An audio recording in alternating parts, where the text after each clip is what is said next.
전설야담. 산신령이 된 사냥꾼. 왕권 창업 비화. 옛날에 스스로 성골 장군이라 칭하며 이것저것 돌아다니는 호경이란 사냥꾼이 있었습니다. 호경은 백두산에서부터 여러 명산을 두루 살피면서 서남쪽으로 내려와 개성 부소산 골짜기에 이르러 한 여인을 만나 비로소 가정을 꾸리고 정착했습니다. 재산은 넉넉했지만 슬하에 자식이 없어 적적했기에 호경은 틈만 나면 사냥으로 허전함을 달랬습니다. 산으로 갑시다. 산새나 짐승을 잡기 위해서는 산으로 들어가야 합니다. 옛날에는 산속을 돌아다니면서 동물에게 창이나 화살을 날리거나 혹은 덫이나 함정을 파고 기다리는 방법으로 짐승이나 새를 잡았습니다. 이에 연유하여 짐승을 잡고자 산으로 들어가는 일을 산행이라 했으며 이 말이 사냥이 됐습니다. 그날도 그랬습니다. 호경은 마을 사람 9명과 함께 사냥용으로 길들일 매를 잡으러 평나산으로 들어갔습니다. 하지만 그날따라 매는 쉽게 잡히지 않았고 사람들은 체력만 낭비하며 온종일 헤매느라 지쳤습니다. 그러다 날이 저물었기에 동굴을 찾아서 그리로 들어가 밤을 새웠습니다. 동굴이 있어서 그나마 다행입니다. 사람들은 안심하고 저마다 벽에 기대거나 누우면서 휴식을 취했습니다. 일부 사람은 너무 피곤한 나머지 그대로 잠이 들었습니다. 그때였습니다. 호랑이 한 마리가 굴 앞으로 다가오더니 입구를 막고 으르렁거렸습니다. 그곳은 비어있는 굴이 아니라 봉굴이었는데 호랑이로서는 정체 모를 동물들에게 자리를 뺏긴 셈이었습니다. 그렇지만 신중한 호랑이는 사람 수가 많아서인지 선뜻 들어오지 않고 으르렁거리며 위협만 했습니다. 살기를 느낀 사람들은 두려움에 떨며 어찌해야 할지 급히 대책을 논의했습니다. 이때 호경이 이렇게 제안했습니다. 각자의 소지품을 하나씩 내놓은 다음 그걸 한꺼번에 범에게 던집시다. 그리고 호랑이가 건드리는 소지품이 있을 경우 그 사람이 희생합시다. 다른 의견이 없었고 시간을 다투는 급박한 상황인지라 모두 그렇게 하기로 약속했습니다. 그리하여 옷과 모자를 모아 굴 밖으로 던지고는 아슬아슬한 마음으로 봄의 반응을 지켜보았습니다. 호랑이는 그중 모자 하나를 덥석 물었는데 그건 호경의 모자였습니다.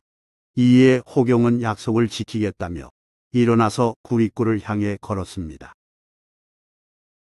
호경이 굴 밖으로 나오는 순간 보인 일인지 호랑이가 뒷걸음질을 치더니 갑자기 뒤돌아 내달렸습니다. 그와 동시에 벼랑간 굴이 무너졌고 굴 안에 있던 사람들 모두가 돌무더기에 깔려 죽었습니다. 굴에서 나오며 죽는다고 생각했던 호경은 의외의 사태에 잠시 어리둥절했습니다. 호랑이는 굴이 무너짐을 직감하여 도망친 것이었고 일행 중 호경만 살았습니다. 호경은 마을로 내려가서 사람들을 불러 모아 다시 사고가 난 장소로 가서 동료들의 시신을 꺼내 장사를 치렀습니다. 그리고 산신에게 재앙을 없애달라고 기도드렸는데 그날 밤 산신이 호경의 꿈에 나타나 같이 지내자고 말했습니다. 이튿날 호경은 호련히 산으로 사라졌고 사람들은 그가 산신령이 됐다고 믿었습니다. 그의 아내는 과부처럼 홀로 지냈습니다. 그러던 어느 날 호경이 밤에 집으로 찾아가서 아내와 부부관계를 가진 후 다시 산으로 들어가 버렸습니다. 호경 아내는 임신하여 아들을 낳자 강충이라는 이름을 지어주었습니다. 강충은 소강 영안천 부잣집 딸과 결혼하여 천금갑부가 됐고 마을 우두머리로 행세했습니다. 그 무렵 풍수에 밝은 신라인이 와서 이렇게 예언했습니다. 부소산 모습은 수려하지만 나무가 없구려. 마을을 산 남쪽으로 옮기고 소나무를 심으면 삼하늘 통일할 자가 태어날 것이요. 이에 강충은 사람들과 함께 마을을 남쪽으로 옮긴 뒤 소나무를 심고 산신령이 된 아버지를 그리며 산의 이름을 송악산으로 바꾸었습니다. 세월이 흘러 강충의 손자 왕융이 877년 아들을 얻었으니 바로 왕건입니다.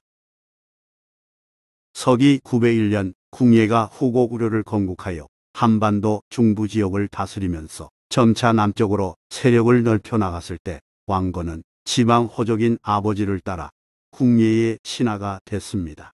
용맹한 왕건은 선봉에 서서 진도 나주를 점령했고 후백제와의 전투에서 계속 이겼습니다. 궁예는 그런 왕건을 아우처럼 여겼지만 왕건의 힘이 강해지자 주변에서 그를 우매했습니다. 왕건은 배반할 인물이고 영모를 꾀한다는 소문이 궁예의 귀에 들어갔습니다. 915년 궁예는 왕건을 궁궐로 불러들여 신하들이 지켜보는 가운데 엄숙하게 말했습니다. 내가 관심법으로 보니 내가 나에 대해 다른 마음을 품고 있구나. 왕건은 그렇지 않다며 강하게 부정했습니다. 순간 궁예의 표정이 살짝 일그러졌고 분위기는 찬물을 끼얹은 듯 조용해졌습니다. 그때였습니다.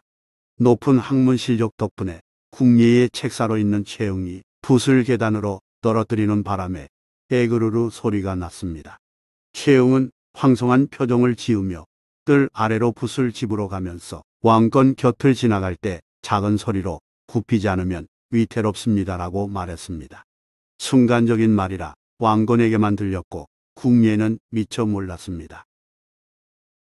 최웅은 궁예의 성격이나 입장을 감안한 결과 왕건 목숨이 위험하다고 판단하여 일부러 붓을 떨어뜨려서 다가갈 기회를 만든 다음 살짝 기띔해 준 것이었습니다. 그와 동시에 궁예가 다시 말했습니다. 마지막으로 기회를 줄 터이니 진실을 말하라. 그 직후 왕건이 무릎을 꿇으며 말했습니다. 폐하, 죽여 주시옵소서. 신이 영모의 마음을 가졌사옵니다. 왕건은 최웅의 조언을 받아들여 영모를 거짓으로 자백했습니다. 이제 영모죄로 처형당할 위기에 빠졌으므로 왕건은 잔뜩 긴장해서 몸을 움츠렸습니다. 그러나 뜻밖에도 궁예는 껄껄 웃으며 말했습니다. 네, 그런 줄 이미 알고 있었다. 솔직하게 말했으니 그대를 용서하고 다시 믿겠노라. 이로써 왕건은 죽을 고비를 넘겼습니다. 그런데 궁예는 왜 왕건이 거짓을 사실처럼 고백하자 그 죄를 용서했을까요? 왕건이 아니라고 계속 대답했다면 그 자리에서 살아나지 못했을 것입니다. 그건 사람 마음을 꿰뚫어 보고 있다는 궁예의 관심법을 인정하지 않는 절대적 권위에 대한 반항이기 때문입니다. 그러하기에 궁예는 왕건이 죄를 인정하자 자기 권위를 되찾은 기분이 들어 용서해 주었습니다. 궁예는 여러 장군 중에서 단연 두드러진 왕건의 힘을 많은 신하가 지켜보는 가운데 완전히 꺾어버리면서 통쾌함을 느꼈으며 또한 뛰어난 장군을 죽여서 군대의 힘을 약하게 만들고 싶지도 않았습니다. 다행히 성품이 공명정대한 최웅이 적절히 지혜를 발휘함으로써 궁예는 권위를 인정받고 왕건은 목숨을 건진 것입니다. 이 일이 인연이 되어 왕건은 훗날 고려를 세운 뒤 최웅을 높은 벼슬에 임명하여 가까이 두었습니다. 최웅이 죽는 날까지 뛰어난 책략으로 왕건에게 충성했음은 물론입니다. 이후 궁예가 난폭하게 정치하자 918년에 홍유, 신순겸, 복지겸, 배영경 등과 함께 궁예를 몰아내고 고려를 세웠습니다. 건국 직후 왕건은 후백제보다 신라를 아우르는데 더 신경 썼습니다.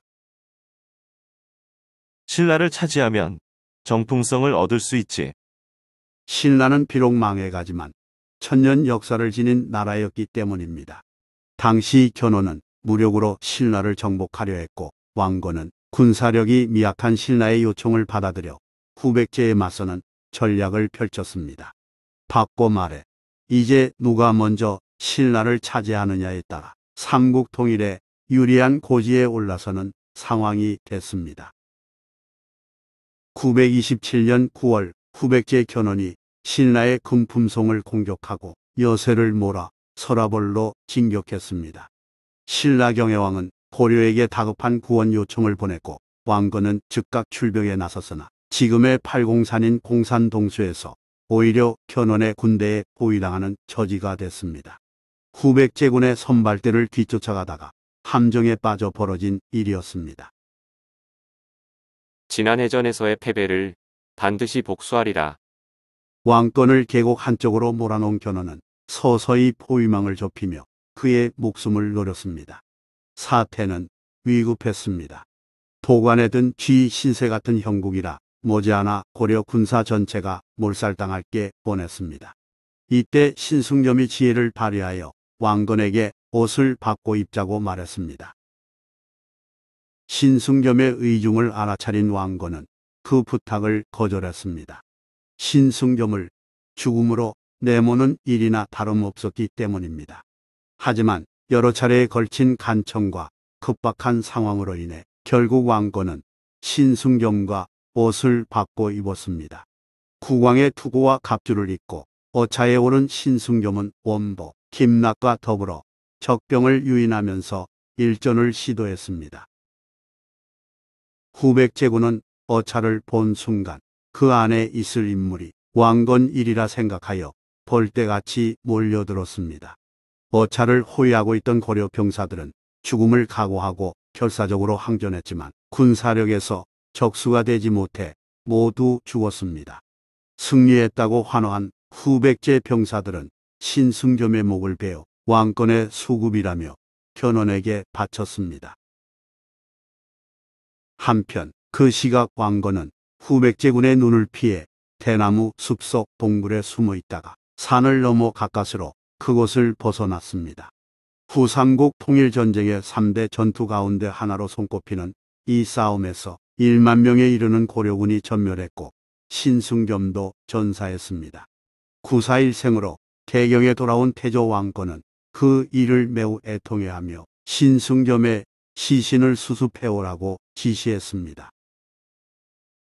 그런데 몸뚱이만으로 신승겸인지 알아낼 방법이 필요했습니다.